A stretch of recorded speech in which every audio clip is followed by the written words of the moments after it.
बना दिया कि अर्जुन मार ही ना पाए, और अर्जुन ने प्रतिज्ञा ली थी अगर मार नहीं पाया तो शाम में अग्निदाह करूंगा, अग्नि में जल जाऊंगा। कृष्ण को यह बात पता थी कि अर्जुन जिद्दी है, काम करे, जल जाएगा, अगर नहीं हुआ मर जाएगा। तो कृष्ण ने तिकड़म भराया।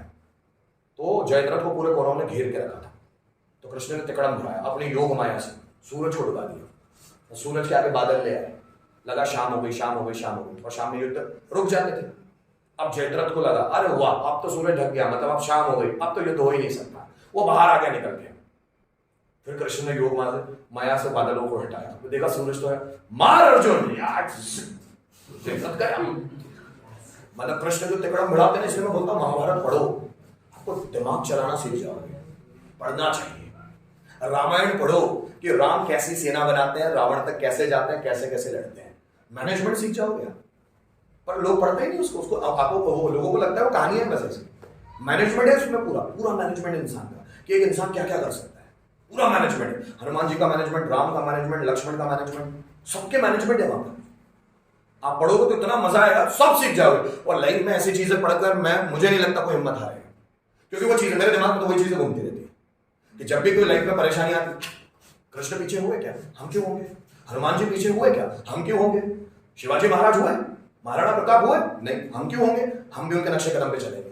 तो इंसान की हिम्मत बढ़ जाती है, रोता नहीं है, फिर वो आंसू को पोंछ लेता है कि नहीं, महाराज के नक्शे कदम पे चलेंगे हम, शिवाजी महाराज के नक्शे कदम, उन्होंने ऐसा किया, अपन भी ऐसे करेंगे। तो इंसान लड़ना सीखता है। मैं बोलता हूं हारने की कोई चीज नहीं, जिस फील्ड में गए ना, साला अपने को स्पीड से पहचानने लग जाएगा कि वो मतलब दमदार है, वो लड़की मतलब दमदार है।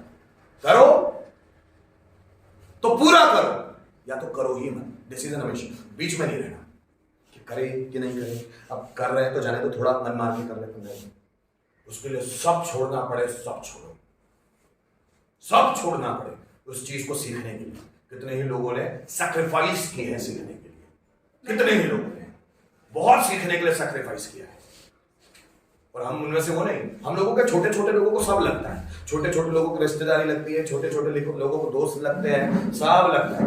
बड़े बड़े लोगों को ये लगते हैं, क्योंकि वो इस ब्रह्मांड के लिए काम करने आए हैं, परिवार के लिए नहीं, ब्रह्मांड के लिए। इसलिए राम को जब बोला जाता है, धोबी बोलता है, उसकी वाइफ दूसरे के घर से आती है तो धोबी बोलता है कि राम ने उनकी वाइफ को अपना लिया, तो ये मत समझ लेना उसकी वाइफ को ताना मारते हुए बोलना कि मैं भी तुझे अपना लूंगा। एक धोबी के ताना मारने पर राम अपनी वाइफ को छोड़ देते हैं।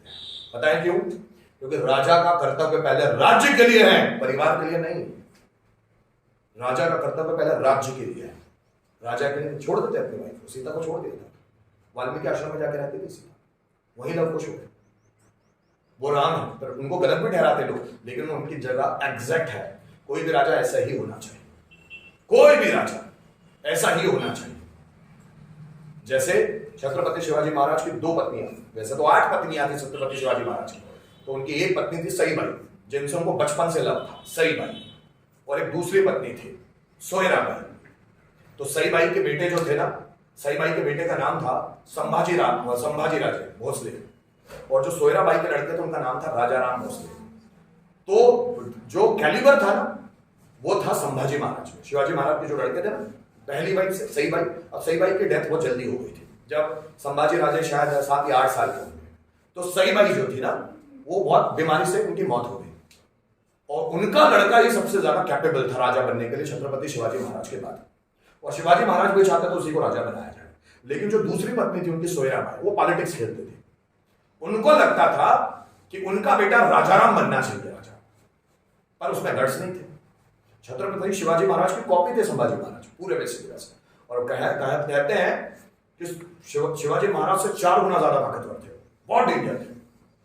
पढ़ने में भी, मतलब बहुत सारे ग्रंथ उन्होंने लिखे, पढ़ने में भी बहुत शार्प थे, और तलवारबाजी में भी बहुत शार्प थे। दोनों हाथों से तलवार चलाने वाले विश्व के पहले योद्धा थे संभाजी महाराज, दोनों हाथों से तलवार चलाते थे फुल स्पीड के साथ, पहले योद्धा, और दुनिया के पहले योद्धा जो घोड़े को एक टांग पर घुमाने की ताकत रखते थे। ऐसा सिखाया था उन्होंने उनके घोड़े को कि घोड़ा एक टांग पे ही खड़ा हो सकता था और घूम भी सकता था, जैसे महाराणा प्रताप जी का घोड़ा था चैतक।